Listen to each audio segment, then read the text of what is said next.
Hi everyone, this is going to be a very basic video about the Trivium, the foundation of classical education. I didn't homeschool my children, but I know a lot of people are deciding to these days, for obvious reasons. And if my sons were of school age now, I would definitely be pulling them out and trying to do it myself. But the Trivium is not just for children. In this world of up is down and down is up, I feel it is more important than ever to be able to critically think, discern, and be able to impart our knowledge, which can be vastly different from a lot of so-called trusted sources, in an adult, rational, clear way.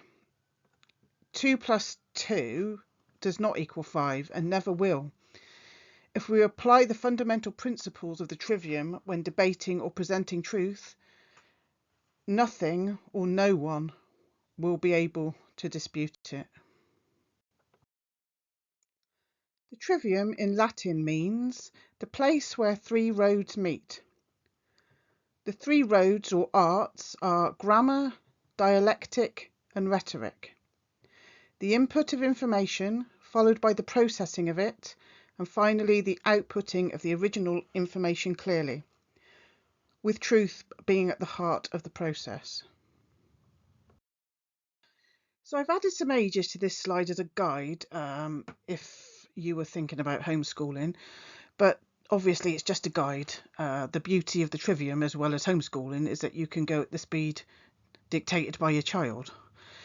So in short, grammar is all about rote learning, parrot fashion, A, B, C, D, E, F, G, etc. using songs, chants, repetition and reciting. Dialectic is the processing stage, the argument stage, the stage when you can't get away with anything. Contradictions are called out and logical thinking is applied. Rhetoric is when the knowledge can be built upon with reason and debate. Original ideas are encouraged and clear dialogue and meaning attributed to them. So absorb, understand, apply.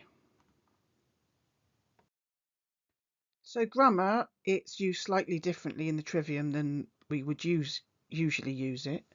Here it's more about memorising the vocabulary and the general concepts of a thing or of a subject.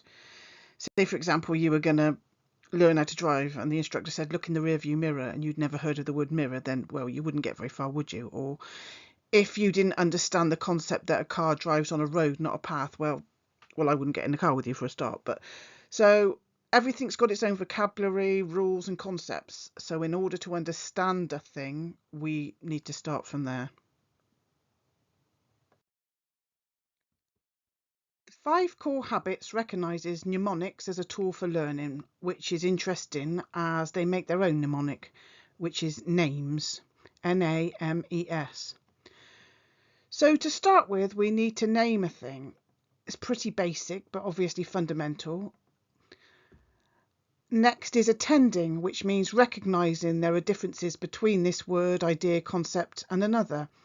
Using comparing and contrasting exercises will help with this. For example, a butterfly flies, a bird flies. They both have wings, but they are not the same.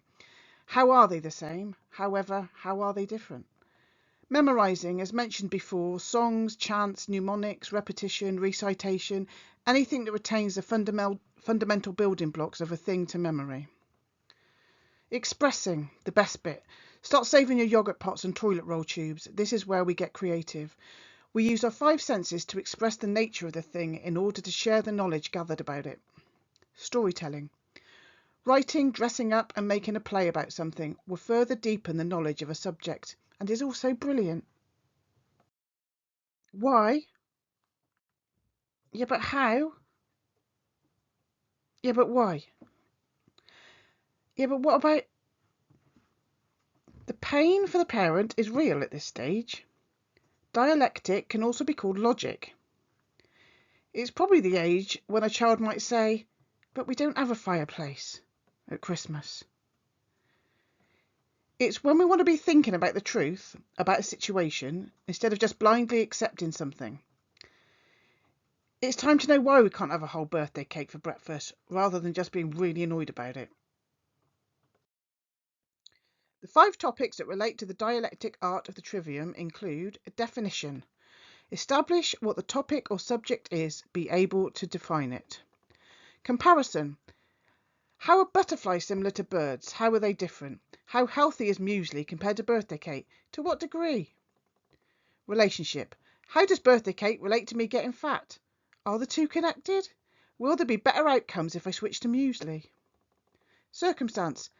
Can it happen or not? Can I lose weight only eating birthday cake? Has that happened in the past? Will it happen in the future? Do I have evidence of this? Testimony. Who did the study? Who witnessed the event? What are the confirmation biases? What needs to be considered when discerning if our information is reliable or not? The word rhetoric is usually seen as derogatory. It summons up visions of politicians or TV adverts trying desperately to sell you something, be it a policy or a bottle of shampoo. But in the Trivium, it is a tool that is used with care and consideration and can help to persuade others of the truth of your message. So you have memorised the information, taken it in a meaningful way, looked at it from all angles, and are now ready to impart it wisely with decorum. Marcus Fabius Quintilian was a Roman educator and rhetorician who declared that this stage enabled a good man to speak well. In order to become a great communicator, it is useful to break down the 5 canons of the art of rhetoric. Invention. Take time to plan, research, think outside the box, speak to others, sketch out an outline that will be appealing to an audience. Arrangement. Take the ideas from the invention stage and put them in a logical order, a timeline or storyboard, for example. This is the place to plan your icebreakers. How will I grab the audience's attention and keep it? Elocution. Will you make a PowerPoint, write a book, make a podcast? Who's your audience? Will you use a birthday cake metaphor? If so, will you use it so much you lose your message completely? Memory. Memorising your rhetoric, or partially memorising it, or perhaps adding your own personal experiences to add humour or find common ground, will add to the overall impact of your presentation. Delivery. Body language. How will you engage with your audience? What will you wear? Too much eye contact? Not enough? Did your smile conjure up visions of the Terminator? Okay, so hopefully that will get you looking into the Trivium yourself. Rather than just firing facts in inverted commas at our children, and our adults for that matter, the Trivium teaches us to go beyond just absorbing information. It helps us to dissect it, hold it up to scrutiny, and either accept or dismiss it. It then gives us a solid foundation to put forward what we have learnt, alongside our own thoughts, because we have learnt to fully know a thing, inside and out. There is then no need to embellish our statements with emotion. Our truths can be told with integrity and stoicism. 2 + 2 will always equal 4. Oh, and make sure to make a great big yoghurty pop mess sometime this week.